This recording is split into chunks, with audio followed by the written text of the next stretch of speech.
নমস্কার, Binay Ghosh. Welcome to my educational channel. আজকে আমি শেয়ার মার্কেটের বেশ কিছু ফান্ডামেন্টালস জিনিস নিয়ে আমি আলোচনা করব। যেই জিনিসগুলি যদি আমরা ঠিকঠাক করে না জানি তাহলে আমাদের শেয়ার মার্কেটে কাজ করলে কিন্তু লস হবার সম্ভাবনাই 90%।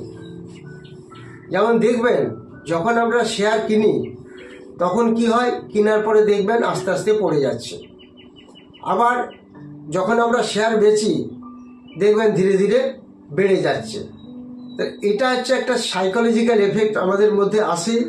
তার থেকেও বড় কথা, আমরা কোন জায়গায় বেচতে হবে বা কোন জায়গায় কিনতে হবে সেই জায়গাটা ঠিক আমরা সেটাকে ঠিকমতো নির্ধারণ করতে পারি না।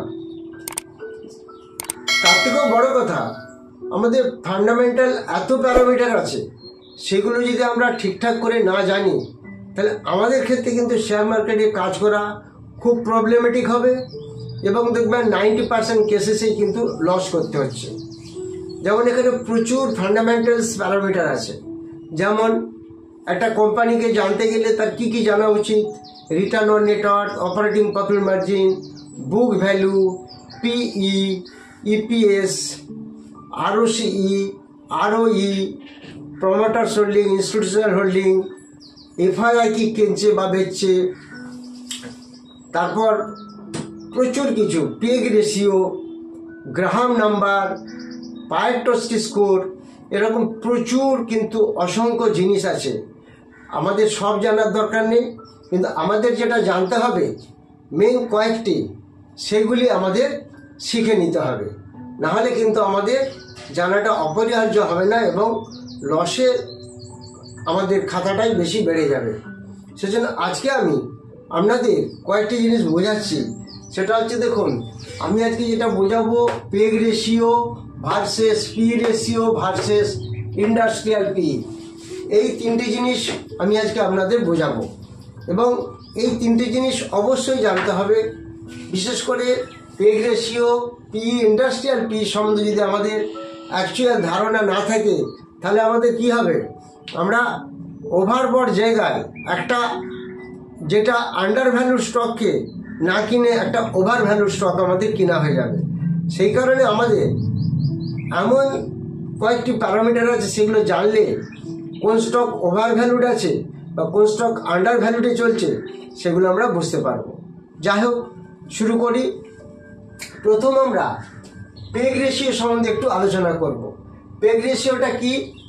Price earning growth ratio. Peg ratio হলো প্রাইস আর্নিং গ্রোথ রেশিও। সেটা কিরকম?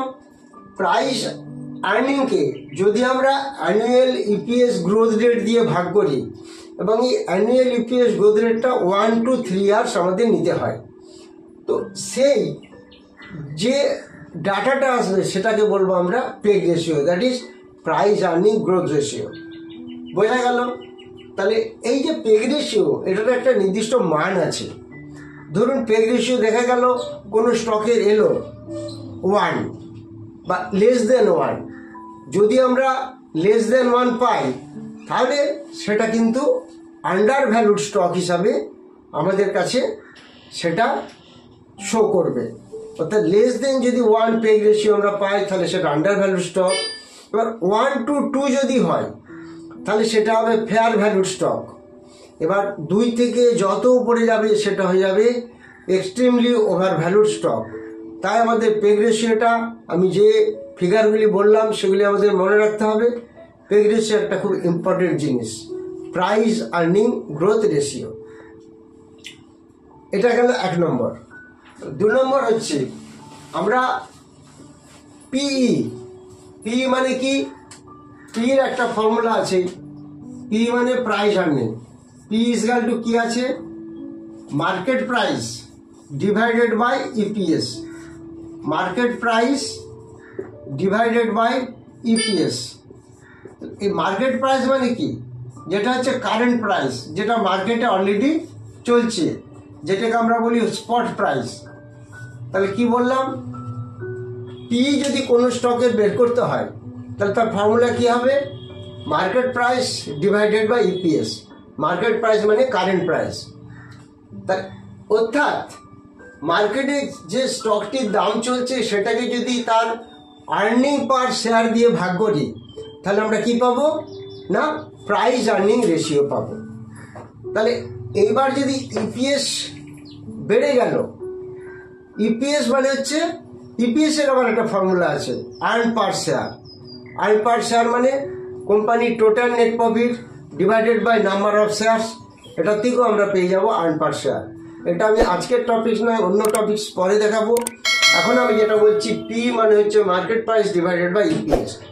ইপিএস যত বাড়বে, ইপিএস যত বাড়বে প্লাস ইপিএস এর ভ্যালু, তত পি কিন্তু মাইনাস হবে, অর্থাৎ পি কমবে। এবার মার্কেট প্রাইস যত বাড়বে পি তত বেড়ে যাবে। মার্কেট প্রাইস বেশি বেড়ে যাওয়া মানে পি বেড়ে যাচ্ছে, তার মানে পি হয়ে গেল ওভার ভ্যালুড, অর্থাৎ সেই স্টকটার দাম প্রচুর বেড়ে যাওয়াতে সেটা হয়ে গেল ওভার ভ্যালুড স্টক। তাহলে আমরা কি করে বুঝবো একটা স্টক ওভার ভ্যালুড না আন্ডার ভ্যালুড? তাহলে আমাদের এইভাবে একটা দেখতে হবে। আমি অত ডিটেলসে যাব না। আমাদের এখন যা বুলিশ মার্কেট চলছে তাতে করে যদি কোনো স্টকের পি লেস দেন 10 পাই, জানবেন ভেরি আন্ডার ভ্যালু স্টক, খুব সুন্দর জায়গায় আছে স্টকটা। সেই স্টকগুলি আমরা খুঁজে বেড়াই যার পি লেস দেন 10, সেটা হয়ে যাবে আন্ডার ভ্যালু স্টক। এবার 10 থেকে যদি 20 হয় সেটা কি হবে? সেটা হবে ফেয়ার ভ্যালু স্টক, অর্থাৎ সেটা একটা মোটামুটি একটা ঠিক আছে।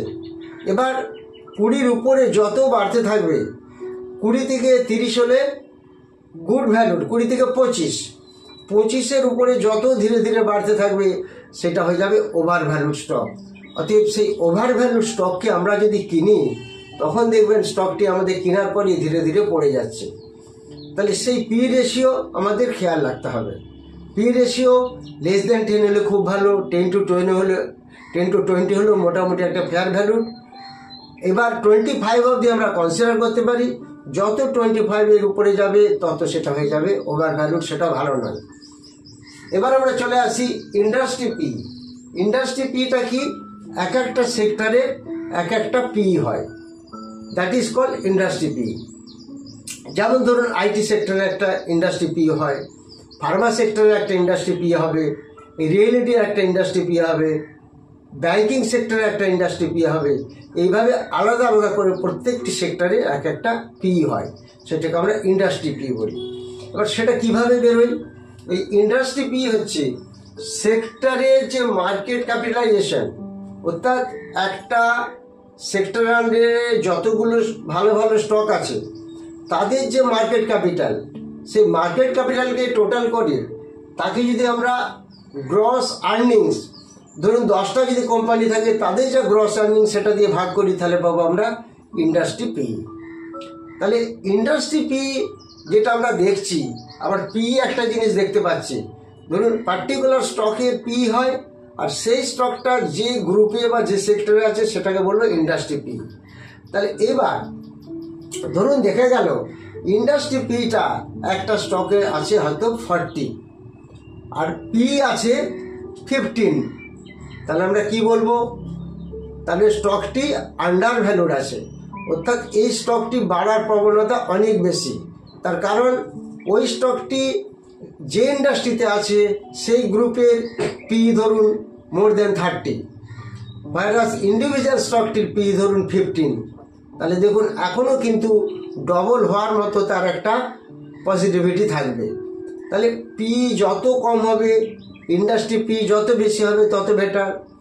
এবার ইন্ডাস্ট্রি পি থেকে যদি ইন্ডিভিজুয়াল পি পার্টিকুলার একটা স্টকের বেশি হয় সেটা কিন্তু ভালো নয়, সেই স্টকটি যে কোনো সময় পড়ে যেতে পারে এবং যখন মার্কেট পড়বে সেই স্টকটি অনেক জোরে পড়বে, যে রেটে বেড়েছে তার থেকে অনেক দ্রুত গতিতে নিচে পড়বে। সেই জন্য এই 3টি পি আমাদের অবশ্যই জেনে রাখা দরকার।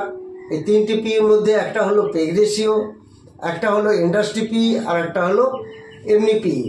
তাহলে এমনি পি যেটা আমরা দেখতে পাচ্ছি, পার্টিকুলার একটা স্টকের পি সেটা আন্ডার ভ্যালুড হতে গেলে লেস দেন 10 হলে ভালো, যেটা আমি বললাম। এছাড়া পেগ রেশিও লেস দেন 1 হলে ভালো, 1 to 2 চলে যাবে, একটা মডারেট বা একটা ফেয়ার। আর ইন্ডাস্ট্রি পি যত বেশি হবে, পি যত কম হবে, তত সেটি হবে সব থেকে ভালো।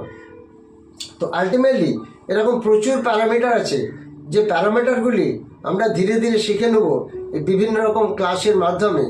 তাহলে এই প্যারামিটারগুলির মধ্যে আজকে যেটা আমি বললাম সেটা হচ্ছে peg ratio versus price earning versus industrial P. এই তিনটি জিনিস আমি আপনাদের বোঝালাম। এই তিনটি জিনিস আপনারা দেখলে বুঝতে পারবেন। এবার ইপিএসকে আমি ডিটেলস এক্ষুনি এখানে নিয়ে আসছি না, কারণ ইপিএস হচ্ছে earn per share. Earn per share বের করতে গেলে তার দুটি ফর্মুলা আছে, সেটা আমরা পরের ক্লাসে শিখে নেব। আজকে মোটামুটি এই অবধি আমি বোঝালাম, আশা করি নিশ্চয়ই বুঝতে পেরেছেন। যারা আমার চ্যানেলটি নতুন দেখছেন, এটা একটা এডুকেশনাল চ্যানেল, তারা অবশ্যই সাবস্ক্রাইব করুন এবং চ্যানেলটিকে লাইক করবেন এবং সবার মধ্যে শেয়ার করবেন। যারা ফিজিক্যালি এসে ক্লাস করতে চান, 28 জানুয়ারি যে ব্যাচটি শুরু হবে, তারা যোগাযোগ করবেন। সেটা ফিজিক্যালি অফলাইনে ক্লাস হবে। আর 8 জানুয়ারি একটা অনলাইন ক্লাস শুরু হবে রাত্রিবেলা 7টার পর। আর যারা সুইং ট্রেডিং চ্যানেলে আসতে চান, তারা যোগাযোগ করবেন। এগুলি তো আমি বলি বা আপনারা জানেন, অনেকেই সেই চ্যানেলে রেজিস্টার হয়ে আছেন। যারা চ্যানেলটি নতুন দেখছেন অবশ্যই সাবস্ক্রাইব করতে ভুলবেন না। Thank you very much for watching my video.